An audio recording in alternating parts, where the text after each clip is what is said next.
Hello, Nate. Good morning, Greg, Courtney, all of you guys over there. I think hold on. If you really look at the Nate, guarantee that when you're hungover, Santo holds your hair while you get sick. 1,000,000%. Rubs my back. The poor guy. Yeah. He is just beaten. That's love. Thank you. Yep. He has been beaten into like a pulp by you. Who sat by his bedside when he got his gallbladder taken out? Nice. This girl. Nice. That is Good true. point. Courtney, don't let them just stay strong, girl. Don't let them break you, okay? Thank you. I will. What's up, Nate? Hey, I mean, looking at the grand scheme of this whole thing with Belichick, I think over the years, looking at Pioli being the GM, and then it was Dimitrioff, and then it was Casero, I think it started to fall apart when Bill just started to take on too much, which, i.e., Robert Kraft gave him that power. You know what I mean? So we have no GM, we have no defensive coordinator, we have no offensive coordinator. So all these decisions that have been made in the past maybe 3 to 5 years is a reflection on Bill. Don't get me wrong, greatest coach ever in play calling on the field. You think Bill was deferring to Nick Caserio?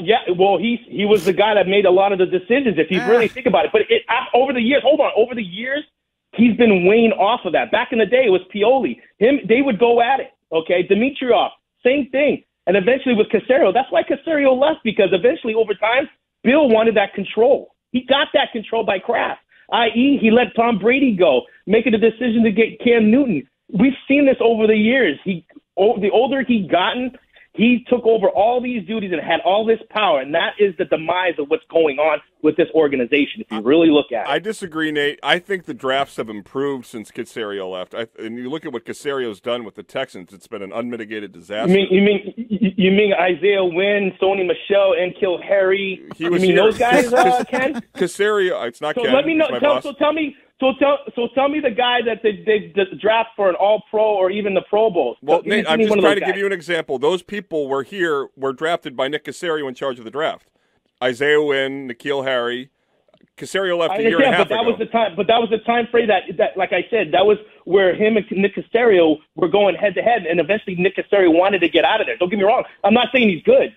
I'm just saying Bill has taken on way too much. He micromanages way too much. Bill, just stay on the field, play calling, all of that. Let somebody else go ahead and make the decisions and draft these guys. He's had really bad drafts in the past few years. I think he's. I don't think he's had bad drafts the last few years. He's had good drafts the last couple of years. Wouldn't we all agree that Yes. Bill Belichick has had 2 pretty good drafts? And I think he's probably had to do more when it comes to the offense this season than he thought he would, and that could take him away from the D side of the ball in special teams. If Bill Belichick just hired a competent person on offense, the entire narrative around this team would be different right now. Yes.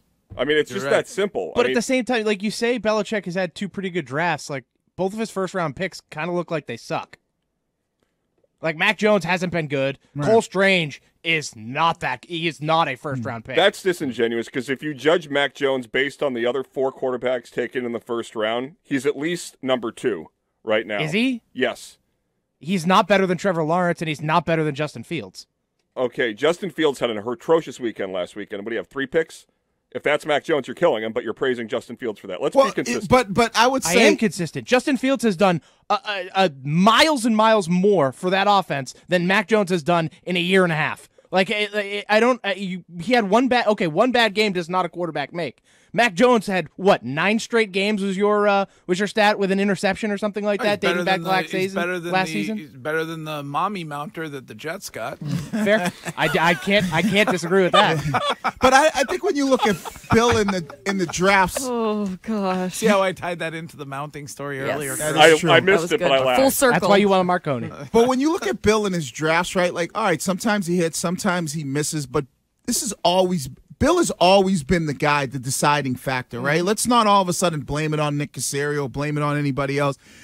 The guys that get drafted are because Bill signs off on them, right? So now we have to look. Yeah, he's had he's had drafted some good players here. I think Ramondre Stevenson's a good player that he drafted. We don't know about Cole Strange. Those guys take time, but he's hit on picks. He's missed on picks. He's hit on picks in free agency. He's missed on them. Mac Jones certainly had a better rookie season than anybody in that draft class. Yeah, better rookie season. I agree with you. But haven't we had a thought that it was Robert Kraft that wanted Mac Jones and Bill was kind of meh about it? So if that's the case, then... Yeah, I mean, that's like, I wonder how true that is. But I think at the end of the day, Bill has been running the show here forever. And that isn't changing. He is the guy who is the final say-so when it comes to who's getting drafted. Here's Jay from North Carolina. What's up, Jay? Good morning, folks. Hey, look, when are they going to let Mac Jones audibilize at the line? Give the guy credit for having a brain. And he's in the trenches where Bill Belichick is not. And I know Bill is the greatest coach that ever played the game, but when are they going to let Mac Jones audibilize? Jay, how big's your TV? How many inches is your TV? Curtis does not like Jay. Audibilize at the line. On the scale of 1 to 1 billion of my concerns with the football team, it's about 999 million, okay? Who gives an F if he can audibilize? I've never heard it put that way. Well, I mean, Shime's blinded by his hate. Omaha! Blinded by nothing. Blinded by his hate for Mac Jones. Simple reality. What? Really? Yeah. Mac Jones has 7 touchdowns in 10 games. 10! Can Fields throw the football? Yes. Yeah. Yes, he can, really? actually. Yeah. He stunk for the first half of the season. He stunk. Yeah, because the offensive play callers were atrocious. They were not utilizing him to his actual talents. They were not doing anything that made him productive. Then they figured it out. This team has 6 wins, the Patriots, right? Mm-hmm. And 2 of them came with Zappy. Zap. If you had Justin Fields, would you have 6 wins or more?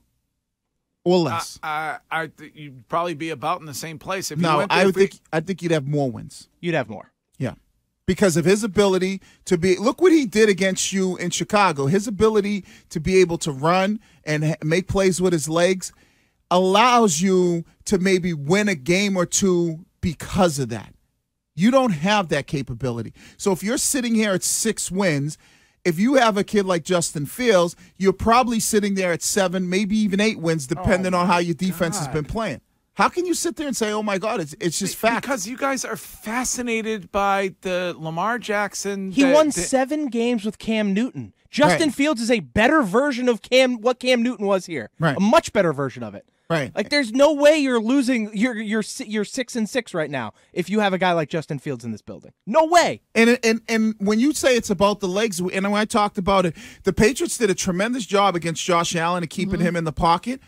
But he was able to make a couple plays that led to big plays, which was a touchdown because of his ability to improvise and get outside. So if you have a guy like Justin Fields, where we've seen him in games rush for over 100 yards, and if your offense is struggling and your play call's not great, and you got a quarterback who can drop back and when things break down, turn a broken play into 60 yards, how can you not say that's not going to help you win more games? And I got to tell you, I mean, Justin Fields.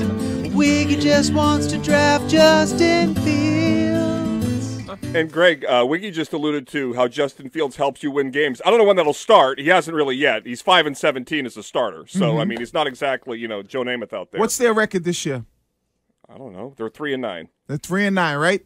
3 wins are because of Justin Fields. Okay, but none of the 9 losses are. Right, but he plays on a way worse team. And Cam Newton's 7 wins were because of Josh McDaniels. And he plays on a way worse team. You just have to be consistent, guys. It's one thing to say Mac sucks. He very well may. Right. And it's another thing to say Justin Fields has a bigger upside. He probably does. Right, so but that's what we're talking about. If Mac is making the throws and decisions that Fields made last weekend, we're spending a week But we're not. Yes, we've been doing that all season. Right. We've been ripping Mac Jones When all have you season ripped because he Justin has Fields? been making those decisions. We've ripped Justin Justin Fields had a Fields. bad game. Cool. I don't disagree with you. You one bad game does not a quarterback make. So you want them to be done with him after this season then, Shime? Mac Jones? Yeah. Oh, yeah. God, yeah. I wanted them to be done with him forever ago. I didn't want them to draft him in the first place.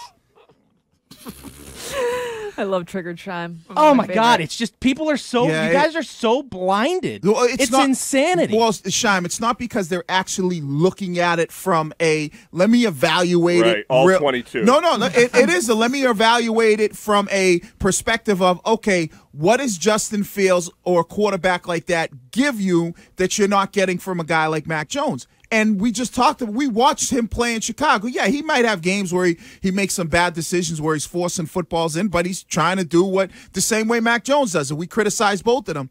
The thing that I'm talking about, his ability allows you to win games because of his legs. Curtis, I say, well, Fields sucked for the first 7-8 games of the season. And they go, well, it's the offensive play callers. What does Mac Jones have in that department? Oh, he's got the greatest one of all time. No. I didn't say he does. I've been trashing Matt Patricia for weeks. But the I was going to play my game here, and you ruined it. Now I'm going to have to do my game after 9. But the difference is, I have one stat here that will just ruin this whole argument. You've been saying all morning, Wiggy, when discussing this topic of Justin Fields, that he improvises and makes more out of nothing. Yeah. Then why has he been sacked 23 times more than Mac Jones? Oh, because he's trying to do more. His line stinks. Yeah, Mac's got a great O-line. No. He's the most sacked quarterback in football. Yeah, you're the first person to shift blame to O-line, play caller, and everybody else. I hate play callers. I like Diet Cola. You're the first person to do that. Yes, I am. And I've always said from day one, and I said it last year with Trevor Lawrence, I said when you have a boob as a coach, it's going to really, really hold back a player in his ability. And Mac Jones has a boob of a coach. Right. And you're calling Belichick a boob? Nope, Matt Patricia. Some people like boobs. And Joe Judge. You can throw him. He's like the third nipple. He's the third nipple. Then you better go with... Then you should go with Nick Wright. Send this segment to the moon. Then you should be on Nick Wright's thing and blame Belichick. Yes, all right. Anyway,